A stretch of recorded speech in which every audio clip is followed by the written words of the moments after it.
أكدت وزارة الصحة خلال نشرة كوفيد اليومية ل 23 يناير 2021 على تسجيل 925 حالة مؤكدة، ليصبح إجمالي الحالات بالمملكة المغربية هو 465,769. أما عدد الوفيات فقدر ب 23 حالة، ليصبح الإجمالي هو 8128 حالة. أما المتعافون لهذا اليوم فكانوا هما 1041 حالة، ليصبح إجمالي الحالات هو 441,693. لتكون بذلك الحالات النشطة داخل المغرب هي 15,948.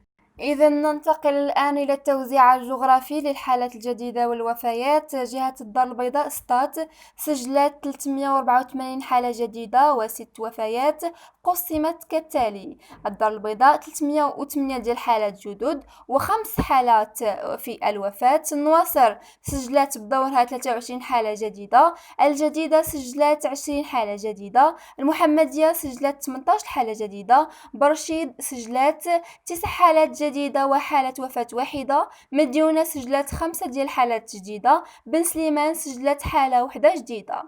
جهة طنجة تطوان الحسيمة سجلت 160 حالة جديدة و4 حالات في الوفيات.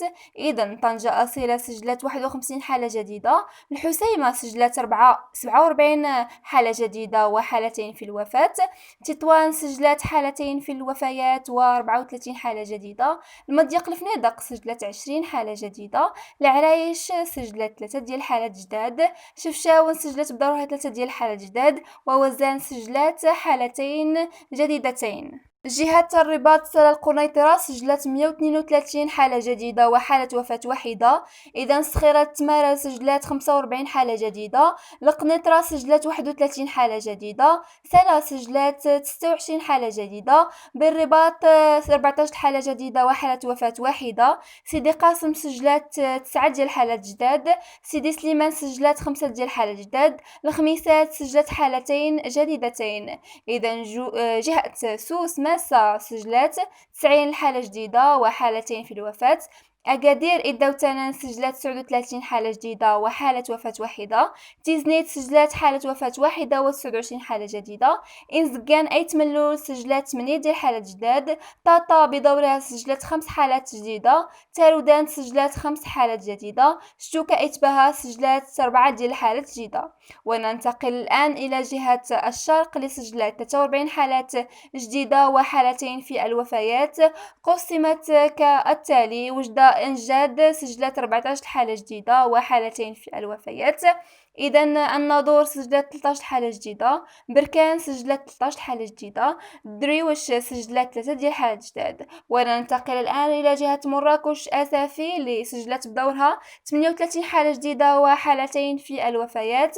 مراكش سجلت حالتين في الوفيات و24 حالة جديدة. الصويرة سجلت 9 ديال الحالات جداد. وأسافي سجلت 5 ديال الحالات جداد. جهة درعا تفيلات سجلت 21 حالة جديدة وحالة وفاة واحدة. إذا ورزازات سجلت 8 ديال الحالات جداد.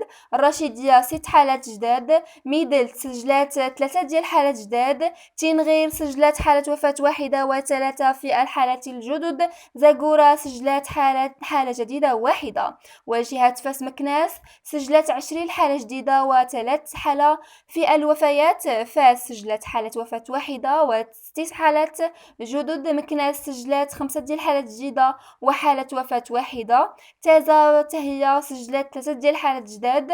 الحاجب سجلت حالة وفاة واحدة وحالتين في الوفاة. إفران لم تسجل أي حالة اليوم في الوفيات وسجلت حالة جديدة واحدة.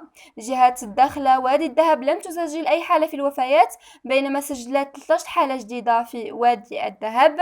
جهة العيون الساقية الحمراء لم تسجل هي الأخرى أي حالة وفاة لهذا اليوم، وسجلت 12 حالة جديدة. قسمت كالتالي: العيون 6 حالات جديدة. بوجدور 4 ديال الحالات جديدة. طرفاية والسمارة سجلت حالة في كل واحدة منهما. جهة قلميم وادنون سجلت حالة وفاة واحدة و6 ديال الحالات جداد. قلميم سجلت 4 حالات جديدة. سيدي إفني سجلت حالتين. وطنطان سجلت حالة وفاة واحدة. وآخر جهة هي جهة بني ملال خنيفرة سجلت حالة وفاة واحدة. وستة ديال الحالات جداد قسمت كالتالي: الفقيه بن صالح تسجلوا فيها اليوم 3 ديال الحالات جداد، بني ملال سجلت فيها حالة وفاة واحدة، ونفس الشيء بالنسبة للحالات الجدد سجلت حالة واحدة. خريبكا سجلت حالة واحدة في الحالات الجدد، وخنيفرة سجلت حالة واحدة في الحالات الجدد. إذا كانت هذه الحالة الوبائية لبلادنا لهذا اليوم.